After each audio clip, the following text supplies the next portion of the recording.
அல்ஹம்துலில்லாஹ். அன்புக்குரிய சகோதரர்களே, இந்த கடந்த ஒரு வாரமாக நீங்க பாத்தீங்கன்னா தமிழக அரசியல்ல ஒரு மிகப்பெரிய ஒரு பரபரப்பு என்ன அப்படின்னா, சூப்பர் ஸ்டார் ரஜினிகாந்த் அரசியல் களத்துல குதிக்க போகின்றார், இதோ வந்து விட்டார். 30 வருஷமா சொல்லிட்டு இருக்காங்க, அது வேற விஷயம்.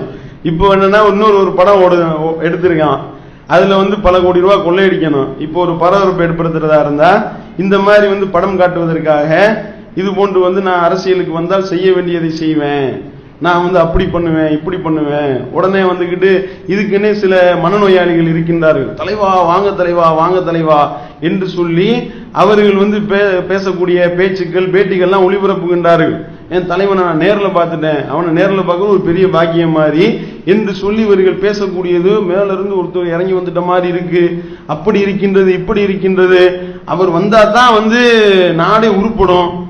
ஒரு ஜோசியக்காரன் அறிவிப்பு போட்டிருக்கான், என்ன ரஜினிகாந்த் அரசியலுக்கு வராட்டினா இந்த தமிழகத்துல பூகம்பம் ஏற்பட்டு எல்லாம் செத்து போயிருவாங்க, உடனடியாக வாங்க வாங்க தலைவா வாங்க கூப்பிட்டு இருக்காங்க. இப்ப இப்படி அறிவிப்பு போறீங்கன்ற அப்ப நீ இத்தனை நாள் வராம இருக்காரு, இப்ப எத்தனை பூகம்பம் வந்துச்சு, அப்ப அவர் வந்ததுக்கு அப்புறம் பூகம்பமே வராதா? அப்ப என்ன நினைத்துக் கொண்டிருக்கின்றார்கள் என்று தெரியவில்லை. இப்படி ரஜினிகாந்த் ஒரு பெரிய ஒரு இது மாதிரி காட்டி அவர் நம்ம மக்களுக்கு ரொம்ப நல்லது செய்யக்கூடியவர், அவர் அதான் தமிழக அரசியல் ரொம்ப சிறப்பா இருக்கும் என்பது போல படம் காட்டி கொண்டிருக்கின்றார். முதல்ல இந்த நடிகன் என்ற போர்வையில இவன் பண்ண இந்த ரஜினிகாந்த் என்பவர் பண்ண அநியாயம் கொஞ்சம் நெஞ்சம் கிடையாது. மக்கள் எல்லாத்தையும் மூடர்களாக்குறதுக்கும் வன்முறையை தூண்டி விட்டதுக்கும் ஒழுக்கக்கேடர்களாக இந்த இளைஞர்கள் பெரிய அளவுக்கு பாதிப்பா அந்த தப்பான வழியில போனதுக்கும் இவன் இந்த ரஜினிகாந்த் தான் காரணம். என்ன ஸ்டைலா சிகரெட்டை தூக்கி போட்டு பிடிக்கிறது, அதே மாதிரி சிகரெட்டை தூக்கி போட்டு தீப்பெட்டியை பத்த வைக்க மாட்டாரு, துப்பாக்கி எடுத்து சுடுவார், டமால்னு சுட்டுட்டு வாயில உட்காராது என்று வச்சிருக்கலாம். நீ இந்த மாதிரி ஒரு போலீஸ் அதிகாரியா இருந்துகிட்டு ஒரு துப்பாக்கியை சிகரெட் பிடிக்கிறதுக்கு வேஸ்ட் பண்ணினா ஒன்னே தூக்கி உள்ள வச்சிருவாங்க. அந்த ஒரு அடிப்படை அது அதை பார்த்துக்கிட்டு கையை தட்டிக்கிட்டு இருப்பான். ஏரோப்ளேன் வண்டி இழுக்கும் வண்டி ஓடாது, என்னடா அப்படின்னு பார்த்தா இவன் காலில் கைத்த கட்டி நிப்பாட்டி இருப்பாரான். இந்த மாதிரிலாம் காட்டி இவன் மக்களை கிறுக்கனாக்கி மக்களை மனநோயாளிகளாக மாத்தி பெரிய பில்டப்பை கொடுத்து இப்படிப்பட்ட அநியாய நீ மண்ணையில இப்படிலாம் சினிமால பண்ணி எல்லாரையும் குடிகாரன் ஆக்கிட்டான். இந்த மாதிரி செய்து எல்லாரையும் புகைப்பிடிக்கக்கூடியவர்களாக ஆக்கி பல பேருடைய வாழ்நாள் போச்சு, தொலைத்து விட்டார்கள். இப்ப அரசியலுக்கு வர போறாராம். நீ நடிகன் என்ற பேர்ல பண்ண அயோக்கியத்தான தனி, நீ அரசியல்ல நான் நல்லது செய்ய போறேன், ஊழல்வாதிகளை ஒழிப்பேன். இன்னைக்கு பேட்டிலாம் வந்திருக்கு, காலையில லைவ் போட்டு விட்டாங்க, காலையில 9 மணிக்கு லைவ் போட்டாங்க. இதோ ரஜினிகாந்த் பேச போகிறார், இதோ எந்திரிச்சிட்டாரு, பல்ல விளக்கிட்டாரு, இப்பதான் கக்கூசுக்குள்ள உள்ள நுழைஞ்சிருக்காரு, வெளியே தண்ணி ஊத்துற சத்தம் கேட்குது பாருங்கன்ற வரைக்கும் நீ லைவ் பண்ணிக்கிட்டு கடைசியில என்ன நிலைமை? இவர்கள் வெளியிடுகின்றார்கள், அவர் வருவாரா மாட்டாரா, உனக்கு என்ன தகுதி இருக்கின்றது, யாரையெல்லாம் நீ ரோல் மாடலா எடுத்துக்கொண்டு எப்படிப்பட்ட அநியாயங்கள் பாத்தீங்களா? இந்த ரஜினிகாந்த் நடிகன் என்பதை ஒதுக்கி வைத்து விட்டு நீ ஒரு மனுஷனா முதல்ல அதை சிந்தித்து பார்க்கணுமா இல்லையா? ஒரு மனிதன் என்ற அடிப்படையில் நீ கொடுத்த வாக்குறுதியை நீ நிறைவேற்றினியா? இதுக்கு முன்னாடி நீ என்ன பண்ண? மக்களுக்கு நல்லது செய்யற எல்லா படத்திலும் நல்லது செய்யற மாதிரி நீ நடிச்சிய, மக்கள் பணத்தை இது போன்று சொல்லி சொல்லி ஏமாத்தினிய, தமிழன் என்ற பேர்ல ஏமாத்தினிய. ராகவேந்திரா திருமண மண்டபத்தை ஏழைகளுக்கு கொடுப்பேன்னு சொன்னியா இல்லையா? நிறைவேற்றினியா?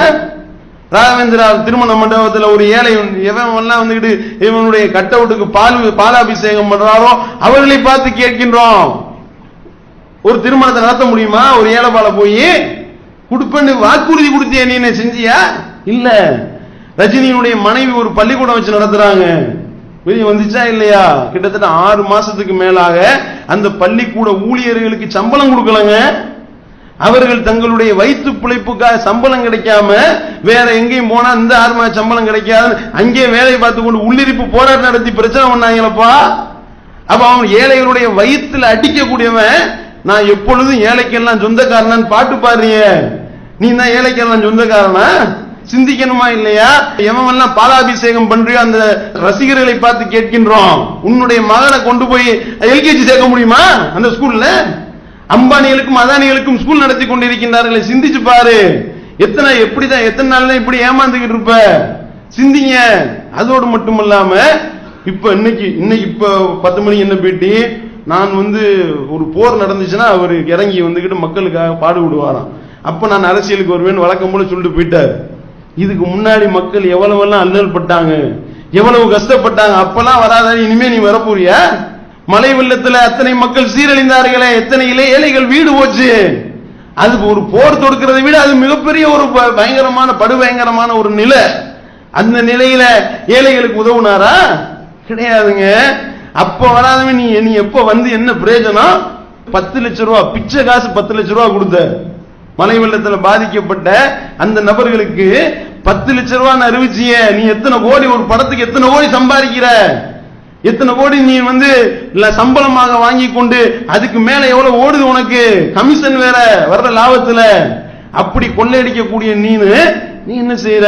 ஏழைக்கு நான் போறது, நான் உள்ள இறங்குவேன், நீ இனிமே வயசுக்கு வந்தா என்னன்னு கேட்டுக்கிறாய் என்று கேள்விகள் ஓடிக்கொண்டிருக்கின்றது.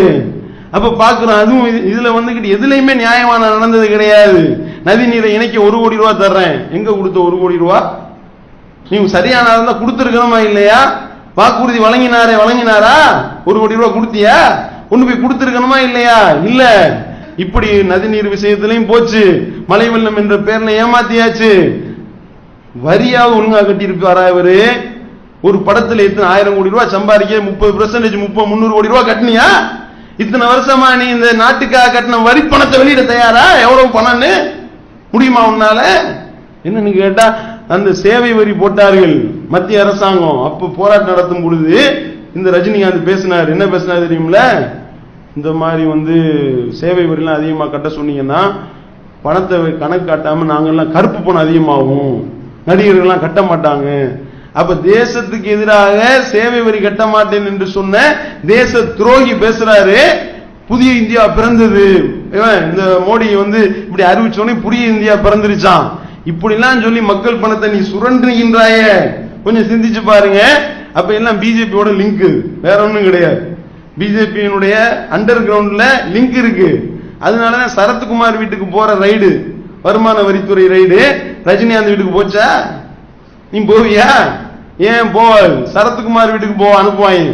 ரஜினிகாந்த் ஏன் அண்டர் கிரவுண்ட்ல டீலிங் இருக்கு, அதுதான் பிரச்சனை.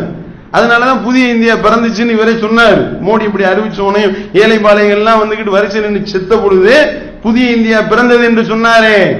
இதை விட பெரிய கொடுமை என்ன வேண்டி கிடக்கு? அப்ப இந்த மாதிரியான நபரை எல்லாம் வந்துகிட்டு ஒரு மனிதனாகவே பார்க்க முடியாது. வாக்குறுதி மாதிரி செஞ்சு மக்களுடைய பணத்தை சுரண்டி திங்கக்கூடிய ஒரு ஆளை ஒரு இது மாதிரி காட்டி இந்த பிஜேபி பண்ணக்கூடிய அநியாயங்கள்ல அவனை கைக்குள்ள போடுறதுக்கு பல்வேறு விதமா அவர் வருவாரு, வரப்போறாரு, எங்க பிஜேபியில சேருவாரு, எங்களுக்கு ஆதரவு அளிப்பாரு என்றெல்லாம் சொல்லி இப்படி வந்துகிட்டு இவர்கள் வேலை பார்த்து கொண்டிருக்கின்றார்கள். அவங்க இது வந்து இந்த விழிப்புணர்வு ஏற்படுது. முதல்ல பயங்கரமா ஓடிக்கிட்டு இருந்துச்சு. இப்ப மீடியாக்கள் தான் தூக்கி பிடிக்கிறாங்க, மக்கள் கழுவி ஊத்துக்கிறாங்க, காரி துப்புகின்றாரு. ஒரு மனுஷன் இந்த மார்க்கண்டே கட்சி கேட்டிருக்காரு, மண்டைக்கு மேலையும் ஒண்ணும் இல்ல, மண்டைக்கு உள்ளேயும் ஒண்ணும் இல்ல உனக்கு, நீ எல்லாம் எதுக்கு இதை பத்தி பேசுற? அழகா கேட்டிருக்காரு, மார்க்கண்டே கட்சி கேட்டிருக்காரு. பேஸ்புக்கை திறந்தாலே காரி துப்புகின்றாரு, கழுவி குடிக்கின்ற. ஏன்டா இந்த மாதிரியான வேலை? நடிக்க வந்தா நடிக்க வச்சு போயிட்டே இரு என்று சொல்லி மக்கள் ஏமாந்து போன ஓரளவு விழிப்புணர்வு ஏற்பட்டு இருக்கின்றது. இது போன்ற விழிப்புணர்வு நாமளும் ஏற்படுத்தி முஸ்லீம்கள் சில இருக்காங்க, ரஜினி அப்துல்லா, ரஜினி காதரு, உடல் மண்ணுக்கு உயிர் ரஜினிக்கு என்று சொல்லக்கூடிய இந்த மாதிரியான கிறுக்கையை திருந்துங்க. போஸ்ட் அடிச்சு வச்சிருக்காங்க, பேனர் வச்சிருக்கான், தலைவா நீ வா அப்படின்னு சொல்லி கருப்பு தெய்வமே என்று போட்டு முஸ்லீமால் செய்யலாம். சிந்திச்சு பாரு. நீ இது போன்று உன்னுடைய உத்தம தூதர் ரசூல் ஸல்லல்லாஹு அலைஹி வஸல்லம் அவர்களை பின்பற்றுவதற்கு நீ தயார் இல்ல. கண்ட களிசடைகள் பின்னாடி போய் கொண்டிருக்கக்கூடிய இத்தகைய இளைஞர்களும் சிந்தித்து பார்க்க வேண்டும் என்று கூறி என்னுடைய இந்த உரையை நிறைவு செய்கின்றேன். வாயுதவானாக இல்லை.